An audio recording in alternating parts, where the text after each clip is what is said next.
ஒரே ஒரு 5 லிட்டர் இதய மந்த்ரா கடல் எண்ணெய் பேக் ஒரு மாசம் முழுசுக்கும் அத்தனை சமையல முடிச்சு விடலாம். இதய மந்த்ரா தொகுதியில தொடர்ந்து 3 முறை வெற்றி பெற்று அரக்கோணம் சட்டமன்ற தொகுதி அதிமுக கோட்டை என்பதை நிரூபித்து காட்டுகிறார். ஒருவர் 3 முறை வெற்றி பெறுவது என்பது அவ்வளவு எளிதான காரியம் அல்ல. தொடர்ந்து 3 முறை வெற்றி பெறுவது அதோட கடினமான காரியம். இப்படி 3 முறை தொடர்ந்து வெற்றி பெற்று மக்களுக்கு பணியாற்றி மக்களுக்கு சேவையாற்றி மக்களுடைய மனதிலே இடம்பெற்று ஒரு சிறந்த சட்டமன்ற உறுப்பினராக சட்டமன்றத்திலே உங்களுக்காக குரல் கொடுக்கின்ற அறிவுச்சலர் ரவி அவருடைய இல்ல திருமணத்திலே கலந்து கொள்வதே மற்ற மகிழ்ச்சி. அவர் கழகத்துடைய துணை கொறடாவாக இருக்கின்றார். எப்பொழுது இருந்தாலும் இந்த அரக்கோணம் சட்டமன்ற தொகுதிக்கின்ற மக்களுடைய பிரச்சனையை பற்றித்தான் பேசுவார்.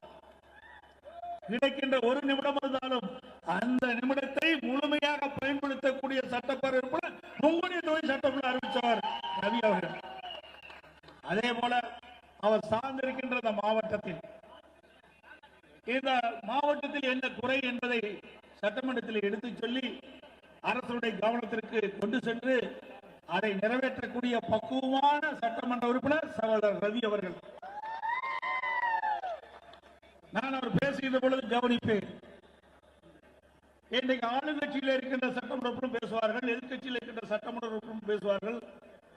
ஆனால் பேசுகின்ற பேச்சிலே கருத்துள்ள பேச்சு, பயனுள்ள பேச்சு, அதுவும் தன்னை நம்பி வாக்களித்த மக்களுக்கு என்ன பிரச்சனை என்பதை சுட்டிக்காட்டி விளக்கம் பெற்று அதற்கு தீர்வு காணுகின்றவரை தொடர்ந்து குரல் கொடுக்கக்கூடிய சட்டப்பேரவை அறிவிச்சவர் ரவி அவர்கள். புரட்சி தலைவி அம்மா இருக்கின்ற பொழுதே அவரிடத்திலே நன்மதிப்பை பெற்று 2 முறை அரக்கோணம் சட்டமன்றத்திலே வேட்பாளராக போட்டியிடுவதற்கு வாய்ப்பை கொடுத்து அம்மா அவர்கள் 2 முறை வெற்றி பெற்றார். அம்மா மறைவுக்கு பிறகு சிறப்பான முறையிலே பணியாற்றி அறிவிச்சவர் ரவி அவர்களுக்கு தலைமை கழகத்தின் சார்பாக மீண்டும் 2021 அரக்கோணத்திலே கழகத்தின் சார்பாக போட்டியிடுவதற்கு வாய்ப்பு அளித்து சிறப்பான முறையிலே பணியாற்றி நல்ல வாக்கு வித்தியாசத்தில் வெற்றி பெற்ற சகோதரர் ரவி அவர்கள். அதை இன்றைய சூழ்நிலையை நாம் பார்க்க வேண்டும். இன்றைக்கு அரசியலை பொறுத்த வரைக்கும் நான் பேசக்கூடாது என்றுதான் வந்தேன். ஏன்னா இதுல பல கட்சி சேர்ந்தவங்க திருமண நிகழ்ச்சிக்கு வந்திருப்பாங்க, குற்றார் உறவினர்கள் பல்வேறு கட்சியில் இருப்பார்கள். ஆகவே நான் பெரும்பாலும் திருமண நிகழ்ச்சிகளை பேசுவதை தவித்து விடுவது என்று சொன்னால் அவருடைய மனம் புண்படக்கூடாது என்ற ஒரு காரணத்தினால தவிர்ப்பேன். ஆனால் அறிவித்தார் ரவி அவர்கள், நீங்கள் ஏற்கனவே 2 முறை எங்களுடைய இல்ல திருமணத்திலே கலந்து கொண்டு மணமக்களை வாழ்த்தினீர்கள். இந்த முறையும் நான் அழைத்ததின் பேரிலே வந்து மணமக்களுக்கு என்னை திருமண நிகழ்ச்சிகளை கலந்து கொண்டு வாழ்த்திருக்கின்றீர்கள்.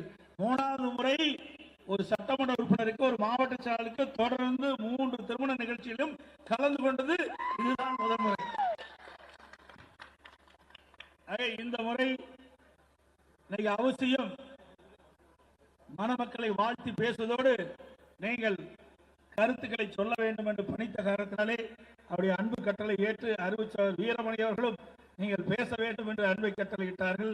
அவருடைய வேண்டுகோளை ஏற்றுத்தான் உங்களிடத்திலே நான் இப்பொழுது உரையாற்றி கொண்டிருக்கின்றேன். இன்றைக்கு அரசியல் சூழ்நிலையை பொறுத்த வரைக்கும் உங்களுக்கு எல்லாருக்கும் தெரியும். இன்றைக்கு தமிழகத்திலே அனைத்து இந்திய அண்ணா திராவிட முன்னேற்ற கழக தலைமையிலே ஒரு கூட்டணி அமைக்கப்பட்டு விட்டது. இன்னும் பல கட்சிகள் விரைவாக அனைத்து இந்திய அண்ணா திராவிட முன்னேற்ற கழக தலைமையிலே இடம்பெறும், கூட்டணியிலே இடம்பெறும். இன்றைக்கு திமுக தலைவர் ஸ்டாலினை பொறுத்த வரைக்கும் செல்லுகின்ற இடமெல்லாம் அவர் பேசுவது திராவிட முன்னேற்ற கழகம் 2026 சுமார் 200 இடங்களை வெற்றி பெறுவோம் என்று சூழலைத்துக் கொண்டிருக்கின்றார். ஸ்டாலின் அவர்களே, நீங்கள் காண்பது பகல் கனவு என்பதை நினைவில் வைத்துக் கொள்ள வேண்டும். 2026 சட்டமன்ற தேர்தல் அனைத்து இந்திய அண்ணா திராவிட முன்னேற்ற கழகம் வெற்றி பெறுகின்ற தேர்தல். அனைத்து இந்திய அண்ணா திராவிட முன்னேற்ற கழகத்தை பொறுத்தவரைக்கும் பொன்மனச்சம்பல் புரட்சி தலைவர் எம்ஜிஆர் தோற்றுவித்து புரட்சி தலைவி அம்மா கட்டி காத்து கிட்டத்தட்ட 2011 2021 வரை தமிழகத்திலே எல்லா சட்டமன்ற தொகுதியிலும் இன்றைக்கு எண்ணற்ற திட்டங்களை கொண்டு வந்து நிறைவேற்றப்பட்ட கட்சி அதிமுக கட்சி. இந்த மாவட்டம் கூட தனி மாவட்டமாக உதயமானதுக்கும் அதிமுக. ராணிப்பேட்டை மாவட்டம், திருப்பத்தூர் மாவட்டம், வேலூர் மாவட்டத்தை பிரித்து 2 மாவட்டத்தை உருவாக்கி தந்த அரசு அதிமுக அரசாங்கம். 6 மாவட்டத்தை நாங்கள் உருவாக்கி தந்தோம். 6 மாவட்ட புதிய மாவட்டத்தை உருவாக்கி தந்த அரசாங்கம் அதிமுக அரசாங்கம். ஆட்சி பொறுப்பேற்று 4 ஆண்டு நிறைவு செய்து 5ஆம் ஆண்டு அடி அடித்து வைத்துக் கொண்டிருக்கின்றீர்கள். ஏதாவது ஒரு மாவட்டத்தையாவது நீங்கள் கொண்டு வந்து காட்டினீர்களா? இல்ல.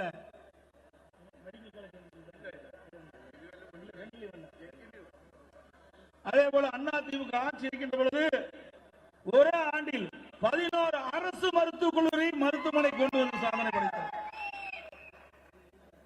6 சட்டக்கல்லூரியை கொண்டு வந்திருக்கின்றோம். அதே போல பொறியியல் கல்லூரி, வேளாண்மை கல்லூரி, கால்நடை மருத்துவக் கல்லூரி, கால்நடை பூங்கா, இப்படி கலை மற்றும் அறிவியல் கல்லூரி என்று ஏராளமான கல்லூரிகளை திறந்து ஏழை எளிய ஒடுக்கப்பட்ட நசுக்கப்பட்ட கடை கோட்டில குடிசையில வாழ்கின்ற சாதாரண குடும்பத்திலே பிறந்த மாணவனை கூட குறைந்த கட்டணத்திலே உயர்கல்வி படிக்கக்கூடிய சூழ்நிலையை உருவாக்கி தந்த அரசாங்கம் அதிமுக அரசாங்கம். அப்படி ஏதாவது ஒரு திட்டத்தையாவது கொண்டு வந்திருக்கிறீங்களா? இந்த 4 ஆண்டு காலத்துல ஒண்ணுமே கிடையாது. தினந்தோறும் பத்திரிகை ஊடகத்தையும் பார்த்தா ஏதாவது ஒரு தலைப்பிலே வெளியிடுவாங்க. அதோட அந்த தலைப்போட அந்த திட்டம் கிடப்பில் போட்டுருவாங்க. கிட்டத்தட்ட 4 ஆண்டு காலமாக அனைத்து இந்திய அண்ணா திராவிட முன்னேற்ற கழக ஆட்சியில் கொண்டு வரப்பட்ட திட்டங்கள் சிக்கர் வச்சு திறப்போலா கண்டுட்டு இருக்கிறீங்க. அதுதான் நீங்க செய்த சாதனை. புதிதாக எந்த சாதனையும் செய்யவில்லை. அதிமுக ஆட்சியிலே குடிமராமத்து திட்டம், கிராமம் நிறைந்த பகுதி, முழுக்க முழுக்க விவசாயத்தை நம்பி பல பேர் வாழ்ந்து கொண்டிருக்கின்றோம். நான் ஒரு விவசாயி தொழிலாளி 2 பேருக்கு நன்மை கிடைக்கக்கூடிய அற்புதமான திட்டம் குடிமராமத்து திட்டத்தை கொண்டு வந்து நிறைவேற்றினோம். விவசாயிகள் தங்கள் பகுதியில் இருக்கின்ற ஏரிகள், குளங்கள், குட்டைகளில் அவர்களே குழு அமைக்கப்பட்டு அந்த குழு மூலமாக மண்டல் மண்ணை ஏரியிலிருந்து அள்ளப்பட்டு தன்னுடைய நிலங்களுக்கு இயற்கை உரமாக இன்னைக்கு வழங்கக்கூடிய ஒரு சூழ்நிலையை கொண்டு வந்த அரசாங்கம் அதிமுக அரசாங்கம். இன்னைக்கு குடிமராமத்து திட்டம் என்பது அற்புதமான திட்டம். அதனால ஒரு பக்கம் ஏரி ஆழமாகுது, மறுபக்கம் அந்த நிலங்கள் பண்படுத்தப்படுகின்றன.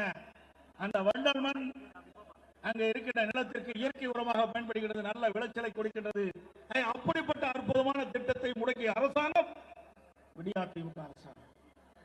இன்றைக்கு கிராமத்திலிருந்து நகர வரை ஏழை மக்கள் அதிகமாக வசிக்கின்ற பகுதியை கண்டறியப்பட்டு அந்த பகுதியிலேயே அந்த ஏழை மக்களுக்கு இன்றைக்கு இலவசமாக அவர்களுக்கு வைத்தியம் செய்வதற்காக அம்மாவுடைய அரசு அம்மா மினி கிளினிக்கை கொண்டு வந்தது. சுமார் 2000 அம்மா மினி கிளினிக்கை கொண்டு வருவதற்கு திட்டமிட்டு சுமார் 1850 அம்மா மினி கிளினிக்கை கொண்டு வந்து நடைமுறைப்படுத்தினோம். ஒவ்வொரு அம்மா மினி கிளினிக்கிலையும் சுமார் 3 பேர் நியமிக்கப்பட்டோம். ஒருவர் மருத்துவர், எம்பிபிஎஸ் படித்தவர், செவிலியர், மருத்துவ உதவியாளர். அந்த ஏழை மக்கள் நிறைந்த பகுதியிலே இந்த அம்மா மினி கிளினிக் அமைக்கின்ற பொழுது அந்த மக்கள் இலவசமாக சிகிச்சை பெறுகின்றார்கள். அந்த திட்டத்தையும் முடக்கிய அரசாங்கம் இன்றைக்கு ஸ்டாலின் மாடல் அரசாங்கம். ஏழைகளுக்கு கொடுக்கின்ற திட்டத்தை எல்லாம் முடக்கிய பெருமை திமுக அரசாங்கத்துக்கே சார். எந்த திட்டத்தை கொண்டு வந்தாங்க? தடுப்பணை கொண்டு வந்தாங்களா? அறிவிக்கிறாங்க ஆட்சிக்கு வந்தவுடன் 2000 கோடி தடுப்பணை கட்டப்படும் என்று. எத்தனை தடுப்பணை இதுவரை அறிவித்திருக்கின்றீர்கள்? அதிமுக ஆட்சியிலே பல தடுப்பணைகளை கட்டினோம். இன்னைக்கு ஓடையின் வழியாக, நதியின் வழியாக வீணாக கடலில் கலக்கின்ற நீரை தடுத்து நிறுத்தி நிலத்தடி நீரை உயர்த்தி விவசாயத்திற்கு தேவை நீர், குடிப்பதற்கு தேவை நீரை அதிமுக ஆட்சியிலே உருவாக்கி காட்டினோம். ஆனால் இன்றைய ஆட்சியாளர்கள் அதையெல்லாம் கவலைப்படவில்லை. தன் குடும்பத்தை சேர்ந்தவர்களுக்கு பதவிக்கு வர வேண்டும், அதிகாரத்துக்கு வர வேண்டும். அதுதான் திரு ஸ்டாலினுடைய நோக்கம்.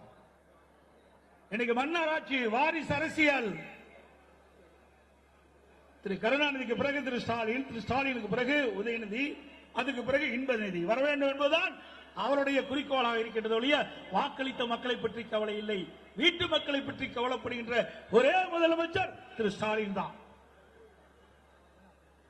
தனக்கு பின்னாலே தன்னுடைய மகன் ஆட்சி அதிகாரத்திலே கட்சிக்கு தலைமை தாங்க வேண்டும் என்ற எண்ணத்தின் அடிப்படையிலே மக்களை மறந்து ஆட்சி செய்கின்ற முதலமைச்சர் இன்றைய முதலமைச்சர் என்பதை நாட்டு மக்கள் அறிவார்கள்.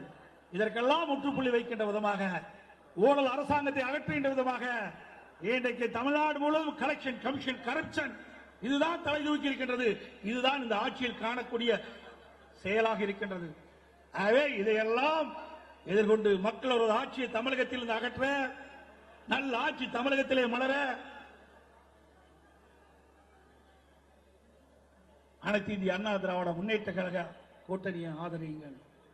அது மட்டுமல்ல, எப்பொழுது பார்த்தாலும் நீட் நீட் என்று சொல்லிக் கொண்டிருக்கின்ற திரு ஸ்டாலின் அவர்களே, நீட்டை கொண்டு வந்தது 2010 மத்தியிலே காங்கிரஸ் ஆட்சி.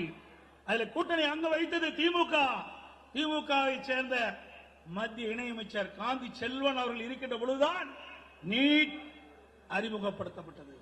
நோட்டிபிகேஷன் 2010 மத்தியிலே காங்கிரஸ் ஆட்சி, திமுக கூட்டணி ஆட்சியில் இருக்கின்ற பொழுதுதான் இந்த நீட்டை கொண்டு வந்தார்கள். அதை தடுத்து நிறுத்துவதற்கு அம்மா முயற்சி செய்தார்கள். அம்மா மறைவுக்கு பிறகு அம்மாவுடைய அரசு முயற்சி செய்தது. நீதிமன்றத்தின் மூலமாக நடைபெறாமல் தடைபட்டு விட்ட காரணத்தினாலே நடைமுறைப்படுத்த வேண்டிய கட்டாயத்துக்கு தள்ளப்பட்டோம். இன்றைக்கும் நீட்டிலிருந்து தமிழகத்திற்கு விலக்களிக்க வேண்டும் என்று தொடர்ந்து குரல் கொடுக்கின்ற இயக்கம் அதிமுக இயக்கம். அதற்கு மாற்றாகத்தான் இன்றைக்கு கிராமத்திலிருந்து நகரம் வரை ஏழை எளிய குடும்பத்தில் பிறந்த மாணவ மாணவி அரசு பள்ளியிலே படித்துக் கொண்டிருக்கின்றார்கள். அப்படி அரசு பள்ளியிலே படிக்கின்ற மாணவர்கள் பெரும்பாலும் ஏழை குடும்பத்தைச் சேர்ந்தவர்கள். விவசாயி தொழிலாளி, கூலி தொழிலாளி, இப்படி அடிமட்டத்திலே வாழுகின்ற குழந்தைகள் தான் அரசு பள்ளியிலே படித்துக் கொண்டிருக்கிறது.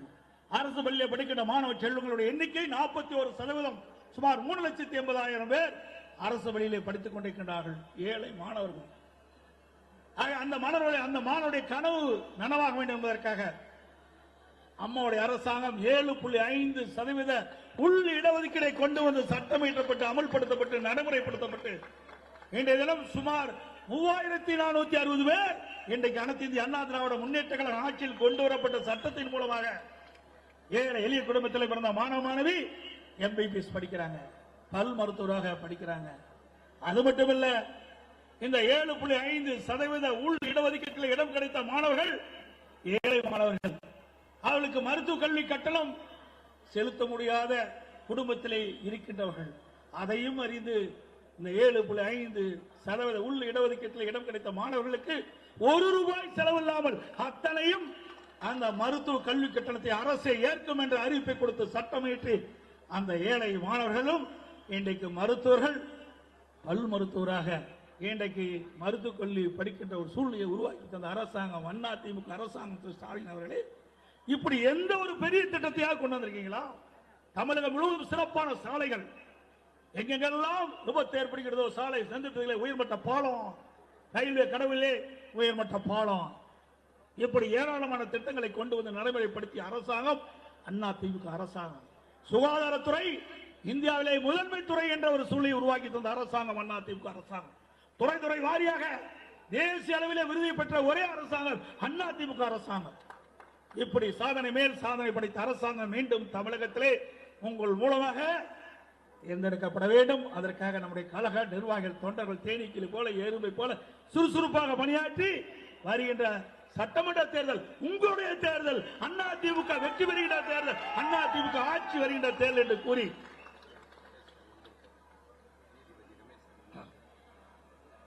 அதோடு இந்த திருமண விழா நிகழ்ச்சியிலே உயர்நீதிமன்ற நீதி அரசர் மரியாதைக்கு MS ரமேஷ் அவர்களுக்கும் என்னுடைய நன்றியை தெரிவித்து அத்தனை நல்ல உள்ளங்களும் திருமண விழா காட்சியிலே கலந்து கொண்டு மணமக்களை வாழ்த்திய அத்தனை பேருக்கும் நன்றி, வணக்கம்.